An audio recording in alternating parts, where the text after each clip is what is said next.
മുജാഹിദും ജമാഅത്തും പെട്ടെന്ന് പിടിച്ച് അങ്ങോട്ടും ഇങ്ങോട്ടും ആൾക്കാരെ പിടിച്ചു വെച്ചാൽ കൊണ്ടുപോകും, വളരെ പെട്ടെന്ന് അങ്ങോട്ട് പോവുകയും ചെയ്യും. ഈ ബിദഈ പ്രസ്ഥാനങ്ങൾക്ക് അങ്ങനെ പ്രത്യേകത ഉണ്ട്. അവരുമായി ബന്ധപ്പെട്ട് കഴിഞ്ഞാൽ വളരെ വേഗം അതിൽ ആകൃഷ്ടരാകും. അതിന്റെ നന്മ കൊണ്ടല്ലേ. ഹബീബായ സയ്യിദുനാ റസൂലുള്ളാഹി സ്വല്ലല്ലാഹു അലൈഹി വസല്ലം പറഞ്ഞിട്ടുണ്ട്, പിൽക്കാലത്തെ കുറിച്ച് പറഞ്ഞ കൂട്ടത്തിൽ പറഞ്ഞിട്ടുണ്ട്, തതജറ ബിഹിമുൽ അഹ്വാ, അവരിലൂടെ ബിദഈ ചിന്തകൾ, പുതിയ ചിന്തകൾ ഇങ്ങനെ പ്രസരിച്ചുകൊണ്ടിരിക്കും. നമ്മുടെ രക്തം നമ്മുടെ ഞരമ്പിലൂടെ പ്രസരിക്കുന്നത് പോലെ ഇങ്ങനെ പ്രസരിച്ചുകൊണ്ടിരിക്കും. ആ ബിദഈ ചിന്തകളെ കുറിച്ച് നബി സല്ലല്ലാഹു അലൈഹി വസല്ലം പറഞ്ഞ ഉദാഹരണം തന്നോ, അത് കൽ കലബി, അത് പേവിഷം പോലെയാണ്. പേവിഷം.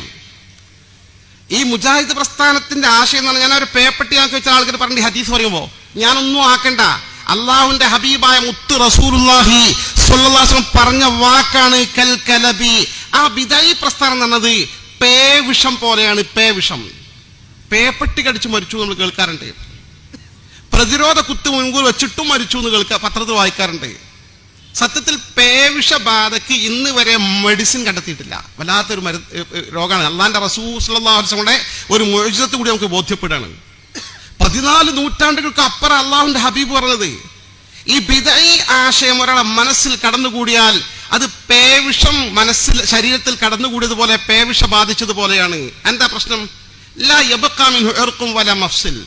അത് ബാധിച്ചാൽ ഒരു മനുഷ്യന്റെ ഒരു സന്ധിയും ഒരു ഞരമ്പും ഒന്നും ബാക്കില്ല, എല്ലായിടത്തും തത്സമയം പ്രസരിക്കും. പിന്നെ രക്ഷപ്പെടാൻ ചാൻസ് ഇല്ലെന്ന് അഷ്റഫുൽ ഖൽഖ് നബി മുത്ത് മുഹമ്മദ് മുസ്തഫ സ്വല്ലല്ലാഹു അലൈഹി വസല്ലം. പടച്ചോനെ, അന്ന് എത്രയേ രോഗമുണ്ട്. തങ്ങളാ ഉദാഹരണം പറഞ്ഞോ. ഇന്നും മെഡിസിൻ കണ്ടെത്താത്ത ഈ വിഷബാധയാണ് അന്ന് തങ്ങൾ ഇതിന് ഉദാഹരണം പറഞ്ഞത്. അത് ബാധിച്ചാൽ ഒരു രക്ഷയില്ല, പിന്നെ ആ രോഗം അങ്ങനെ നിലനിൽക്കും, അങ്ങനെ മരിക്കേ വഴിയുള്ളൂ, വേറെ വഴിയില്ല. ഇതാണ് ഈ പ്രസ്ഥാനങ്ങളുടെ അവസ്ഥാവിശേഷം. നമ്മൾ അങ്ങോട്ട് ബന്ധപ്പെട്ട് കഴിഞ്ഞാൽ, അവർ ബന്ധപ്പെടുത്തി കഴിഞ്ഞാൽ, എന്താ ഇന്നത്തെ കാലത്തിനനുസരിച്ച് കുറച്ചൊക്കെ മുജാഹിദുകളായിട്ടും ജമാഅത്തിനും ബന്ധപ്പെട്ട് അവരൊക്കെ കൂടെ നടന്ന അവരെ നല്ല ആശയങ്ങൾ നമുക്കും പകർത്തിക്കൂടെ എന്നൊക്കെ ചിന്തിക്കുന്ന ചോദിക്കുന്ന പുതിയ ആളുകൾ നമ്മുടെ പരിസരങ്ങളിലും കൂട്ടങ്ങളിലും ഒക്കെ ഉണ്ട്. പക്ഷെ നമ്മൾ മനസ്സിലാക്കേണ്ട കാര്യം, ഒരുപക്ഷെ വലിയ പണ്ഡിതന്മാർ അവരുമായി ബന്ധപ്പെട്ടാൽ ദോഷം വന്നില്ലെന്ന് വന്നേക്കാം, അവർക്കും വരാനിടയുണ്ട്. ഇത് കണ്ട് അവരുമായി ഇഴുകിച്ചേർന്ന സാധാരണക്കാരായ ആളുകളുണ്ടല്ലോ, ചെറുപ്പക്കാരായ ആളുകളുണ്ടല്ലോ, മുത്താലിം സുഹൃത്തുക്കളുണ്ടല്ലോ, അവരാശയപരമായി മാറും. മാറിക്കഴിഞ്ഞാൽ ബിദ്അത്ത് ഇതുപോലെയാണ്, ചേർന്നാൽ പിന്നെ തിരിച്ചു കിട്ടൂല. ഒരാൾ മുജാഹിദ് പോയത് പിന്നെ അടുത്ത ആൾക്കാർ പോകാതിരിക്കാൻ നോക്കാന്നല്ലാതെ ഒരു കാരണവശാലും പോയ ആളുകൾ തിരിച്ച് സുന്നത്ത് ജമാഅത്തിലേക്ക് തിരിച്ചു വരില്ല. പേവിഷബാധ പോലെ അള്ളാന്റെ റസൂൽ പറഞ്ഞതല്ലേ, അത് വന്നാൽ നശിച്ചു, അത് അങ്ങനെ തന്നെ നിലനിൽക്കും, പിന്നെ യാതൊരു എക്സ്ക്യൂസും ഇല്ല. അതുപോലെ തന്നെ ആ സംഭവം നടക്കും, ഒരു വീഴ്ചയില്ല, ആ വിഷയത്തിൽ ഒരു മാറ്റമല്ല, അത് നിലനിൽക്കും. അങ്ങനെ മരിച്ചു പോകേണ്ടി വരും, അങ്ങനെ മരിച്ചു പോകേണ്ടി വരും, വേറെ യാതൊരു മാർഗമല്ല. അങ്ങനെയുള്ള മാരകമായ കേസാണ് ഈ വിഷയം. ഇത് അങ്ങോട്ട് ചേരും എന്ന് പറഞ്ഞ നേരം ഇങ്ങോട്ട് വരുന്നില്ല. അപ്പൊ ബഹുമാന്യനായ മർഹൂം നാട്ടിക മൂസ മുസ്ലിയാർ അവർകളുണ്ടായിരുന്നു, സുന്നികളുടെ രാജകുമാരൻ എന്ന് വിശേഷിപ്പെടുന്ന മഹാപണ്ഡിതൻ.